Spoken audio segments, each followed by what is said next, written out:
like the one that's 3 kilometers to the southwest, know what it's attributed to, and basically have a joint understanding around the well.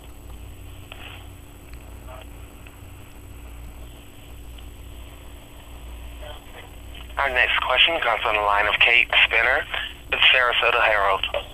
Hi, thanks for taking my call. I'm wondering if any of you know how much oil is still out there and where the storm is likely to bring it. That's a good question. As you know, when we removed the top hat device and put the cap on, there was a period of time where we had unabated, with the exception of what we were producing through the Q4000 and the Helix producer, we were producing oil up there. We actually assembled an armada of offshore skimmers. And each particular day, 40 to 50 offshore heavy-duty skimmers were working out there. We're actually getting to the point right now where we're having to really look to find the oil that's out there, because we really put everything we had on it because we knew we were in a period of vulnerability in putting the cap on. But we're in a period now of over 6 days where the oil has been released into the environment. So we're trying to shift our efforts to make sure that we're attacking the shoreline and the area offshore as much as we can. We will do that consistent with the weather predictions, which at some point are probably going to force us off the water because there's only a certain amount of a weather window that the skimmers can operate in. But in general, there's a significant reduction in the amount of oil on the surface, and I think we've done a pretty successful job at going at the oil that was released prior to the cap being put on.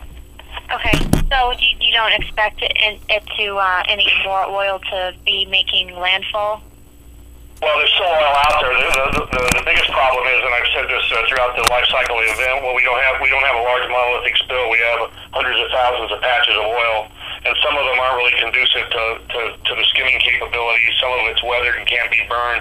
So I'm not saying there's no oil out there. There are patches of oil, but they're not large amounts of oil where we can put skimmers on it and effectively use them. Plus, the weather's going to start to deteriorate. But there is oil out there, and we need to figure out with the storm coming in what are going to be the implications of that. It could be that some of it will be dispersed more rapidly because of the emulsification will take place because of the movement of the water itself. But we would have the prospect that some of this oil could be driven inland into the marsh areas, as it did. Some of it did when Alex passed by. Okay, thanks.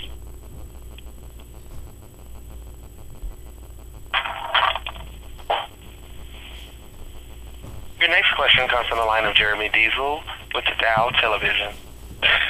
Admiral, if you could just sort of elaborate for me, we're not talking just about a single storm threat at this point. We're talking about potentially kind of a double threat back-to-back. How does that impact how you have to try to plan for it, specifically trying to plan moving back into the well area with potentially another storm right behind?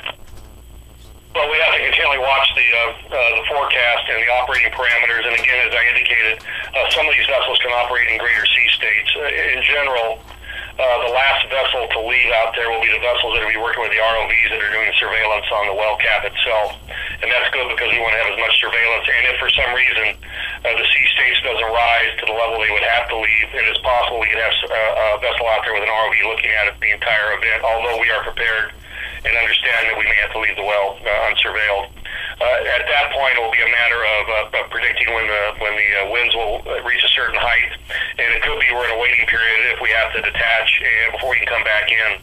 Our number one desire right now, though, is to lay the casing and then do the hydrostatic injection of mud from the top, and then go for the bottom kill absolutely as soon as we can. And we're going to be dependent on the weather to do that.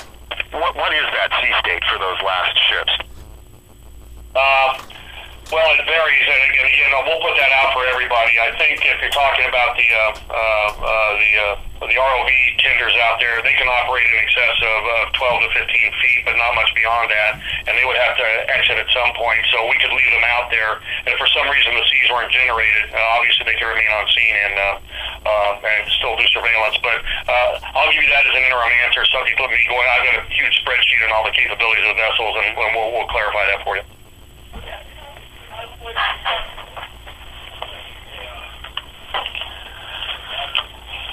Your next question comes on the line of Larry Aberson with the National Public Radio. Hi, if you can just clarify, can you tell us that if you were unable to have any support vessels out there or any remote vehicles, would you then go back to the possibility of having to remove the cap, or are you saying even then, even without support, you could keep the cap in place? The decision has been made to leave the cap on even if the well is unattended. Okay, and so that's just completely ruled out. You have no possibility, even under the worst storm, that you would have to do that. Based on the parameters associated with this storm and what we know about it, and there's no indication, I believe at this time it will become a hurricane, it will be a tropical storm, we have made the determination that it is in the best interest to leave the well capped, and we will conduct surveillance to the extent that we can, but if we cannot, we are prepared to leave the well unattended during this particular event. That doesn't mean we won't reassess it if we have a new event. Thank you. Operator, at this point, we'll take our final call, please. Your next question comes on the line of Jim Polson with Bloomberg News. Admiral, when will you be able to say more about what the preparations are along the shoreline? Obviously, you've got to pull people out, or do you have to pull people out ahead of a storm with the forecast you've got? Can they stay and try to do some skimming right along the shoreline? Well, potentially with this not being a hurricane, we may not have to evacuate personnel as we would if there was a regular hurricane. Our plan, if we knew that a hurricane was coming, would be to evacuate our personnel before the public evacuated, so there wouldn't be a mix of what we were trying to do and directing the local populace. What we are doing is taking equipment that is currently not deployed, that we have staged in low-lying areas. We want to move that inland to protect it. So, for instance, if we think there's going to be, it's not a hurricane, but there's going to be a storm surge that could threaten to flood low-lying areas, it wouldn't make sense to leave skimming and boom equipment where it might be put at risk. So what we're doing is we're redeploying that inland to make sure that we have the equipment available as soon as the storm passes to get back out there and continue our long-term relief effort. Thank you. With this, we conclude today's briefing. Thanks for joining us.